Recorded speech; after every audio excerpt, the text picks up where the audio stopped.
வாரியத்தின் தமிழ் மொழி சேவைகள் வழங்கும் கதை நேர தொகுப்பில் இணைந்திருக்கிறோம். வணக்கம் பிள்ளைகளே, எப்படி இருக்கீங்க? நலமா இருப்பீங்கன்னு நம்புறேன். சரி வாங்க, இன்றைய கதை என்னவென்று பார்க்கலாம். வியப்பூட்டும் கூடை. இந்த கதையை எழுதியவங்க குவெக் ஹாங்ஷின்.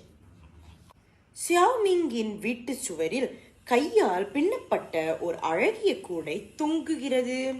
பல ஆண்டுகளுக்கு முன்னர் அம்மாவுக்கு திருமண பரிசாக கிடைத்த கூடை அது. அன்று காலையில் அம்மா சமையல் அறையில் ஆங்கூக்குவே பலகாரம் செய்து கொண்டிருந்தார். இனிப்பாகவும் மெல்வதற்கு ஜிவ்வென்றும் இருக்கும் அந்த பலகாரத்தை கூடையில் அடுக்கி வைத்துவிட்டு, அம்மா, இவற்றை தாத்தாவிடம் சென்று கொடுத்துவிட்டு வா என்றார். ஏக்கத்துடன் பலகாரத்தை பார்த்த சியாமிங் கூடையை பத்திரமாக எடுத்துச் செல்ல அதன் மூடியை அழுத்தி மூடினான். கடை வீட்டின் வெளியே இருக்கும் மரக்காலணி செய்பவர், உணவங்காடிக்காரர்கள், முடித்திருத்துபவர் ஆகியோரிடம் சியாமிங் வணக்கம் கூறினான்.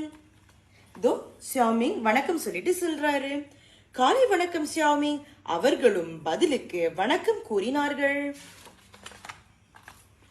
தாத்தா வாடிக்கையாளருடன் இருப்பதை சியாமிங் பார்த்தான். எழுத படிக்க தெரியாதவர்களுக்கு கடிதம் எழுதி கொடுக்கும் வேலையை தாத்தா செய்கிறார். ஒரு சம்ஸ்வி பெண் சீனாவில் இருக்கும் தனது குடும்பத்துக்கு கடிதம் அனுப்ப வந்திருந்தார். பார்ப்பதற்கு ஆமையோடு போல் இருக்கும் ஆங்கூக்குவே பலகாரத்தை சியாமிங் தாத்தாவிடம் காட்டினான். அம்மா இவற்றை கொடுத்து அனுப்பினார். எனக்கு பிடித்தமான பலகாரம், தாத்தா மகிழ்ச்சியோடு கூறினார். சியாமிங் வீடு திரும்பும் வழியில் அவன் நண்பர்களான ஃபவுசி, நோரா ஆகிய இருவரையும் சந்தித்தான். வாருங்கள், பின்பக்கம் இருக்கும் ஒடுக்கமான பாதைக்கு சென்று விளையாடலாம் என்று சியாமிங் அவர்களை அழைத்தான். நோராவின் சாரோங்கின் ஓர் ஓரத்தை தன் கூடையில் கட்டி சியாமிங் கூடையை தலை மேல் வைத்துக் கொண்டான். பின்புறம் தொங்கும் சாரோங்கிற்குள் புகுந்து கொண்டான் ஃபவுசி. பிறகு இருவரும் சிங்க நடனத்தை ஆடினர். கூடையின் மூடியை இசைக்கருவியாக பாவித்து அதில் நடனத்துக்கு ஏற்றவாறு தாளம் போட்டாள் நோரா.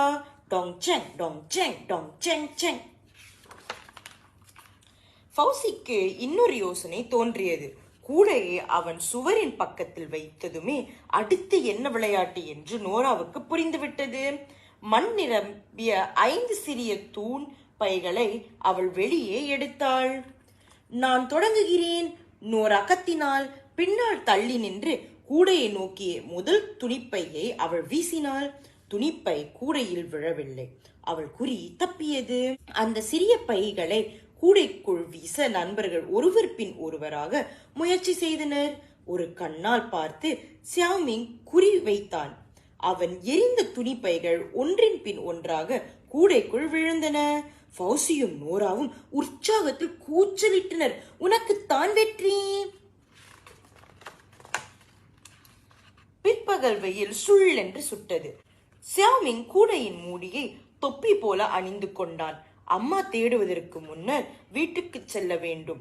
அதனால் அவன் நண்பர்களிடம் பிரியாவிடை பெற்றுக்கொண்டு புறப்பட்டான். டும்! திடீரென்று ஒரு பயங்கரமான சத்தம் கேட்டது. சியாமிங் திடுக்கிட்டான். அது என்ன சத்தமா இருக்குன்னு நினைக்கிறீங்க? திரும்பி பார்த்தபோது ஒரு சைக்கிள் ஓட்டி சாலையில் விழுந்து கிடந்தார். பலமான காயம் ஏதும் இல்லை.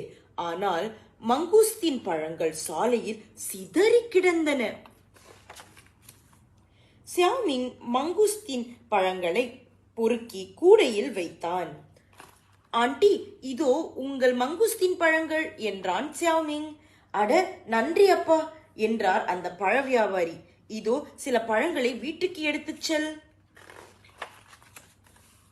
அம்மா, நான் வந்து விட்டேன், கத்திக்கொண்டே உள்ளே நுழைந்தான் சியாமிங். வியர்த்து கொட்டுகிறது பார் என்று அம்மா கூறியவாறு கூடையில் இருந்தவற்றை எடுத்து வைத்தார். போய் குளி, பாட்டி உன் அழுக்கு ஆடைகளை துவைத்து தருவார். தங்கை மேமே மூக்கை மூடிக்கொண்டாள். நாற்றம் பிடித்தவன், நாற்றம் பிடித்தவன். சியாமிங் சட்டை, கால் சட்டை, உள்ளாடை ஆகிய அனைத்தையும் கழற்றினான். அழுக்கு உடைகளை கூடைக்குள் போட்டு அதனை பாட்டியிடம் தந்தான். ஆ! குளிர்ந்த நீர் உடலில் பட அவன் அலறினான். சியாமிங், சியாமிங்! சாலையின் எதிர்ப்பக்கம் ஆஷா தன் தந்தையின் புத்தக கடையில் இருந்து எடுத்த கேலி சித்திர நூலை கையில் வைத்து ஆட்டிக்கொண்டிருந்தாள். அது கேப்டன் அமெரிக்கா கேலி சித்திர தொடரின் ஆக அண்மைய பாகம் போல தெரிந்தது. சியாமிங் உற்சாகத்துடன் அவர்களின் அறைகளுக்கிடையே கட்டியிருந்த கயிற்றில் கூடையின் கைப்பிடியை கட்டினான். கூடை மெதுவாக ஆஷாவை நோக்கி நகர்ந்தது. அவள் கூடையில் நூலை வைத்த பின்பு சியாமிங் கயிற்றை இழுத்து கூடையை தன் பக்கம் வரவழைத்தான். நன்றி ஆஷா! அவன் உறக்க கத்தினான். நான் தான் கேப்டன் அமெரிக்கா கவசம் போல கூடையின் மூடியை மேலே தூக்கி பிடித்துக் கொண்டு கம்பீரமாக கத்தினான் சியாமிங். வாளை சுற்றுவது போல பிரம்பை சுற்றினாள் மேமே. அந்த இடமே சத்தமாக இருந்தபோது பாபி நாய்க்குட்டி கூடையில் தூங்கிக் கொண்டிருந்தது. அந்த நேரத்தில் அவர்களுக்கு நன்கு தெரிந்த ஒரு சத்தம் வீதியில் கேட்டது. டொக் டொக் டொக் டொக். அப்பா, டொக் டொக் மீ வியாபாரி கூப்பிட்டார் ஒரு மங்கு மீ.